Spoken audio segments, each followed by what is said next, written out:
For more than 1,000 years, the walls of Constantinople had stood unbroken.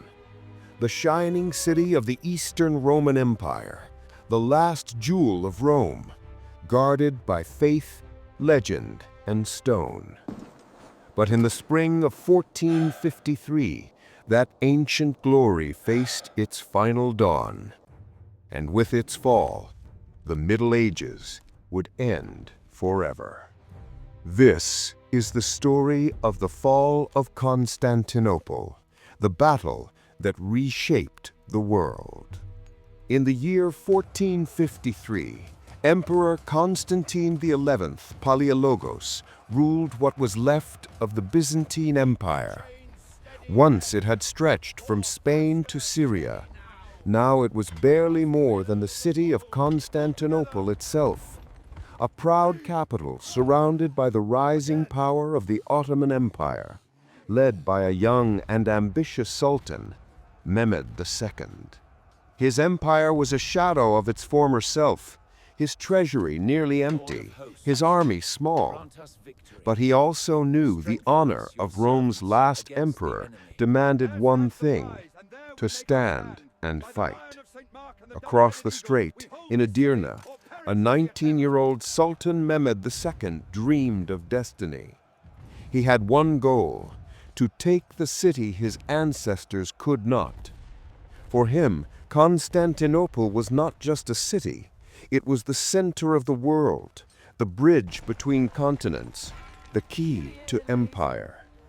He declared to his men, "Either I will take the city, or the city will take me." Mehmed's army was vast, over 80,000 soldiers, including elite janissaries, engineers, and siege masters. He brought with him something the world had never seen before: massive cannons, cast by a Hungarian engineer named Orban. The largest, called the Great Bombard, could hurl stone balls weighing half a ton. It was not just a weapon, it was the sound of a new age. But Constantinople was no ordinary city. Its triple walls, built by Emperor Theodosius 1,000 years earlier, had repelled every invader. Persians, Arabs, Rus, Bulgars, all had failed before its might.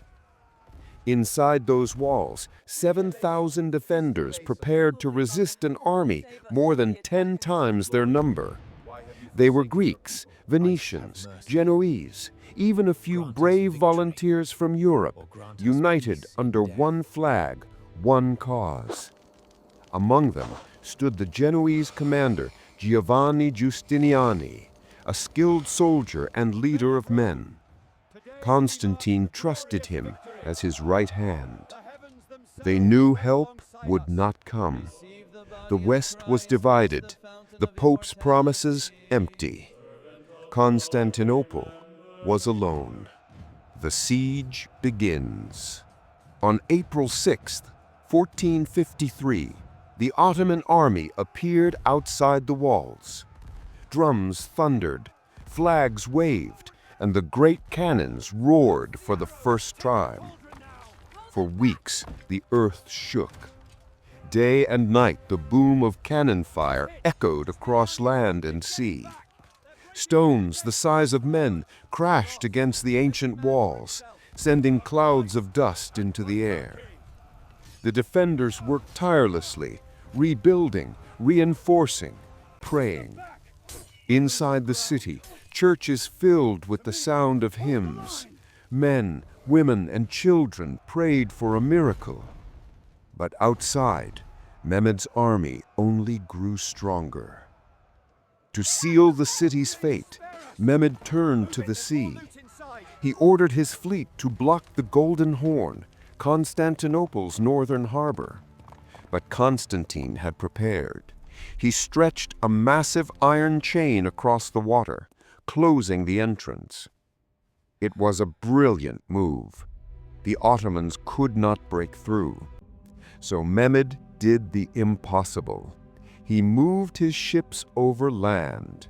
Using greased logs and sheer manpower, His sailors dragged dozens of ships over the hills at night and launched them behind the chain. When the sun rose, the defenders were stunned. The sea that had protected them for centuries was no longer safe. By late May, the walls were crumbling, the defenders exhausted. On the night of May 28th, Emperor Constantine gathered his men for one last speech. He thanked them for their courage, for their faith, and for standing beside him to the end. He asked forgiveness of those he had wronged, then took Holy Communion. At dawn, the final assault began. Thousands of Ottoman soldiers surged forward, shouting the cry of Allahu Akbar. Waves of men threw themselves at the walls. The Byzantines fought with fire, arrows, swords, anything they could. Justiniani was wounded. Chaos spread. The defenders fell back as the Janissaries stormed the breaches. Amid the smoke and screams, Emperor Constantine threw off his imperial robes. He drew his sword and disappeared into the fighting. No one ever found his body. By mid-morning, the ancient city had fallen. Ottoman flags rose above the towers of Constantinople. The streets were filled with cries, some of triumph, others of despair.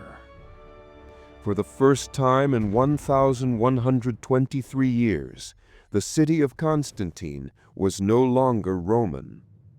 Mehmed II entered Hagia Sophia, the great cathedral, and ordered it to be converted into a mosque.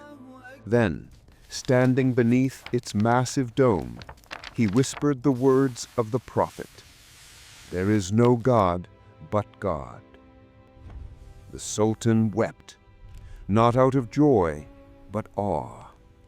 He had conquered the unconquerable. The fall of Constantinople was more than the death of an empire. It was the end of the Middle Ages and the dawn of a new world. Scholars fled west, carrying ancient Greek texts that would ignite the Renaissance.